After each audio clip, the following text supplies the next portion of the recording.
నాకు ఉత్తరం రాసిండు. ఆ ఉత్తరంలో ఏం చెప్పిండంటే, కాంగ్రెస్ గవర్నమెంట్ వచ్చిన ఇన్ని రోజుల పాటు ఆయన చాలా సీనియర్ మంత్రి 5 దగ్గర పనిచేశాడు. మొత్తం కాంగ్రెస్ ప్రభుత్వం ఏర్పడిన నాటి నుంచి ఇవాళటి వరకు కాంగ్రెస్ గవర్నమెంట్ చేసిన అప్పు 1,77,058 కోట్లు అని చెప్పిండు.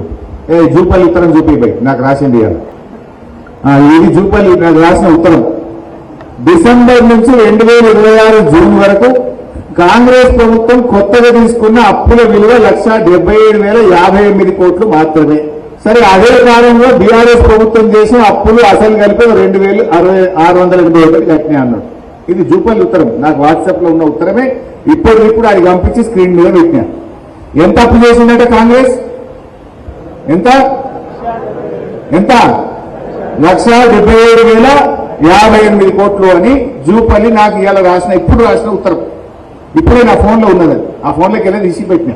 ఇక నేను రిజర్వ్ బ్యాంక్ ఆఫ్ ఇండియా రాష్ట్ర ప్రభుత్వం చాలా రకాల అప్పులు చేసింది. టీజీఐసీ అప్పు చేసింది, హెచ్ఎండిఏ అప్పు చేసింది, భూములు అమ్మింది, సివిల్ సప్లైస్ కార్పొరేషన్ లో తెచ్చింది, ట్రాన్స్కోలో తెచ్చింది, డిస్కామ్ లో తెచ్చింది. అవన్నీ లెక్క తీస్తే 4.5 लाख కరోడ్ అవుతుంది. కానీ అఫీషియల్ గా రిజర్వ్ బ్యాంక్ ఆఫ్ ఇండియా నుంచి తెచ్చిన అప్పులు ఒక్కసారి చూపిస్తే అది చూపి బాబు. అంటే రాష్ట్ర ప్రభుత్వం రిజర్వ్ బ్యాంక్ ఆఫ్ ఇండియా నుంచి ఏ రోజు ఎన్ని అప్పులు తెచ్చింది, పెద్దగా చేసి కింది కానీ పైకి పోదా ఉందాం. ఏ రోజు డైలీ డేట్ వైజ్ తెచ్చినాయిగా పెద్దగా పెద్దగా అవుతుందా? స్క్రీన్ పెద్దగా అయితే కాదా? ఓకే. ఫస్ట్ చూడండి, డిసెంబర్ 12, 2023 అంటే కాంగ్రెస్ వచ్చింది డిసెంబర్ 7, 2023. డిసెంబర్ 12, 2023 నాడు 500 కోట్లు. డిసెంబర్ 19, 2023 నాడు 500. ఇది పైకనిగా అట్లా ఒక్కొక్క డేట్ మొత్తం తెచ్చుకుంటూ లాస్ట్ అప్పు ఎప్పుడు తెచ్చింది? జూన్ 30, 2026. ఇవాళ ఎంత డేటు? జూలై 3 తారీఖు. లాస్ట్ అప్పు ఎప్పుడు తెచ్చిందంటే జూన్ 30, 2026 నాడు 2,000 కోట్ల అప్పు తెచ్చిండు. అది 175వసారి రిజర్వ్ బ్యాంక్ ఆఫ్ ఇండియాలో తెచ్చిన ఎఫ్ఆర్బిఎం అప్పు. మొత్తం కూడితే ఎంత కనబడుతుందా? 1,86,067 కోట్లు. ఇది నాది కాదు statement, reserve bank of India.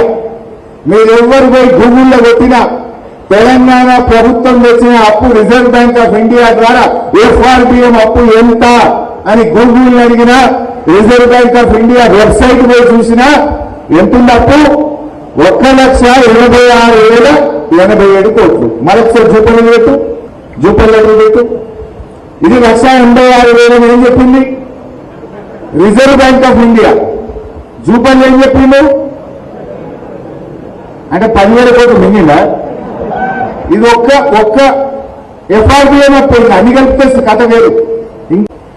Revanth Reddy మొన్న అసెంబ్లీలో నేను గట్టిగా పట్టుకున్నా, నువ్వు చాలా అప్పులు చేసినావని మాట్లాడంగా డేట్ కూడా చెప్తా. మీరు అసెంబ్లీ గూగుల్ కోసి కొట్టండి. మార్చి 18, 2026 అసెంబ్లీలో మేము గట్టిగా నిలదీస్తే రేవంత్ రెడ్డి మాట్లాడిన వీడియో చూపిస్తా. మార్చి 18, 2026 నాడు అసెంబ్లీలో రేవంత్ రెడ్డి మాట్లాడుతూ, మా గవర్నమెంట్ 27 నెలల్లో చేసిన అప్పు 3,47,000 కోట్ల 294 కోట్లు అని చెప్పాడు. రేవంత్ రెడ్డి అసెంబ్లీలో చెప్పిన మాట 3,47,294 కోట్లు అప్పు చేసినాము అని అసెంబ్లీలో రేవంత్ రెడ్డి చెప్పిండు. ఈ మాట 5 నెలల కిందిది. ఇంక 5 నెలలు చెప్తే 4.5 లక్షలు అవుతుంది. 5 నెలల కిందనే అసెంబ్లీలో రేవంత్ రెడ్డి ఏం చెప్పిండో ఒక్కసారి ఆ వీడియో చూద్దాం. 3,47,294 కోట్లు మేము అప్పు చేసినాం అధ్యక్ష. ఎప్పటి నుంచి? 1/12/2023 నుంచి అధ్యక్ష. బాగా సభ్యులంతా వినాలి.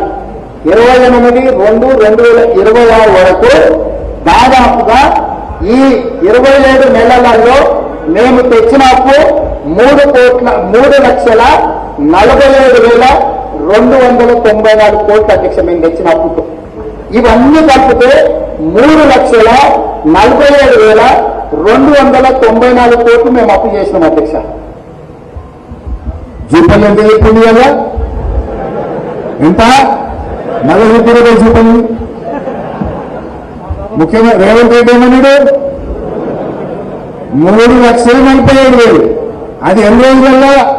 27 నెలల గవర్నమెంట్ అంటే ఇది ఏ తారీఖు చెప్పిందంటే జూన్ 18 నాడు చెప్పిన మాట.